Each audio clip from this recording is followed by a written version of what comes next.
Hi everybody and welcome to this week's Mentorsmith tips. I hope you're going to enjoy this week's advice. So this week I want to talk to you about clients and how are you going to find clients and who are your clients and how are you going to keep track of them. And what I want to talk to you about is that throughout the years people will say things to me like, but I don't have any clients. And then I start asking them and I start delving a little bit deeper and all of a sudden we discover that we actually do have clients, but we haven't really thought about them in the right way. So for artists, designers and makers, who are your clients and what are those clients? So a lot of people think that clients are only just a single person, that if you don't have anybody buying your work, you don't have any clients. But for example, let's talk about maybe you have put your work recently into a gallery or an exhibition. And maybe you haven't sold anything and you're a bit concerned and you've thought, well, so I don't have any clients. But actually, the client there is the gallery or the outlet that has hosted that exhibition themselves. And this is what I call a double client relationship. And I actually think that this is a particularly difficult relationship because often artists, designers, makers, we forget that the client actually is our outlet. The place that we put our work in is our client, and we have to nurture a relationship with those people. So if that happens to be the gallery that you put your exhibition in, or is it a small boutique that you've got some work in, that outlet itself is a particular type of client, and it's really important to think about how you're going to maintain a relationship with them because they are important to you if your work is in there. Now, I mentioned that I call this a double client relationship, and that's because they're the first client to you, but there's also a second client there, and the second client is the person or that end person that might actually purchase a piece of your work either through this outlet or through the exhibition that maybe you have some work displayed in. And when you work with an outlet or a gallery, knowing who that end client is actually really difficult because you don't always know who's coming in through the door. And how are you going to find out who's coming into the door through the door and who's looking at your work?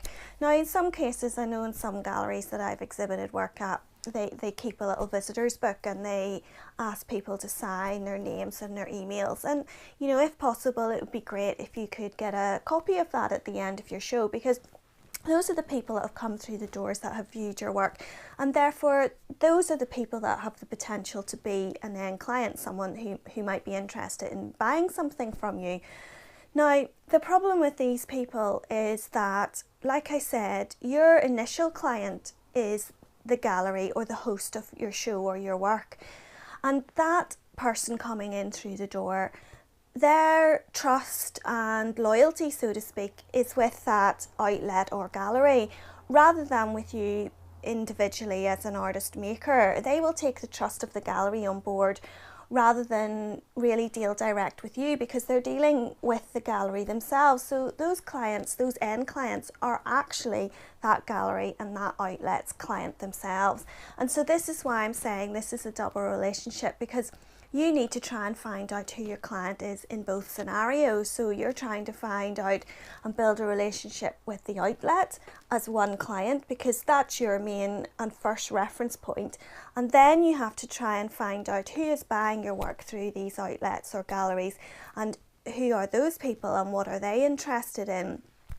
Now, there's a lot of difficulties here. It's a bit different if it's a shop that's selling your work because they want people to come in through the door and they want to sell work, and generally if it's a commercial enterprise they want to make money. But the difficulty comes whenever if we take a gallery for example that is a funded gallery, maybe it's within an art centre or whatever it may be, where this gallery is not necessarily, they don't have to sell something to make money. They don't have to sell things to actually pay their bills. and therefore their remit is slightly different, because what they want is they want people to come in through the door, and that's how they judge whether or not your exhibition is successful. They're counting the amount of people in through the door and how many people have viewed your work.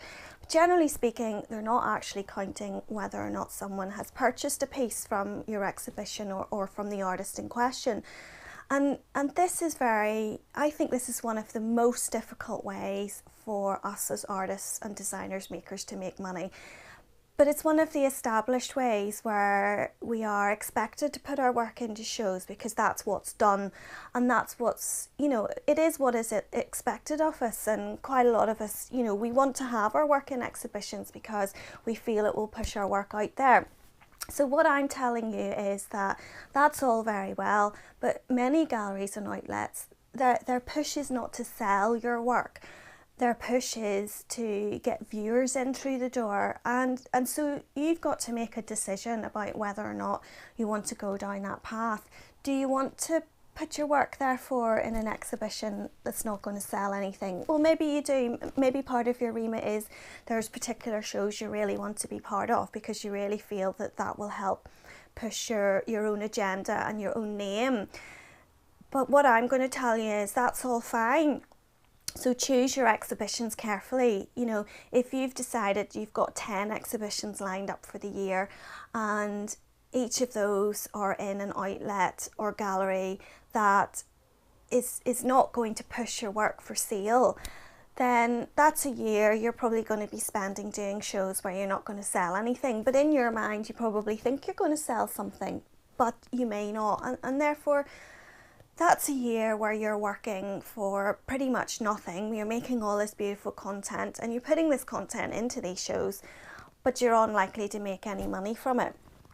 And now, I'm not against this in any way. I'm just pointing out that you want to have a think about whether or not that fits into your agenda for the year. And maybe instead of doing all exhibitions for a year, maybe you only select a couple of the ones that you think are higher profile. And you have to just learn to say no to the rest of them. Because in my own experience, shows, as I said, they're one of the most difficult ways, or exhibitions particularly, are one of the most difficult ways to actually sell a piece. And now, this might not be true for everybody. I'm sure there's some artists whose work predominantly sells through exhibitions, but I would say that they are pretty few and far between. So just take a step back and think about what you're doing. If you like this video, then don't forget to comment below, give it a little like, and if you're watching on YouTube, then don't forget to subscribe to the channel, and I'll see you again next week. See you later. Bye.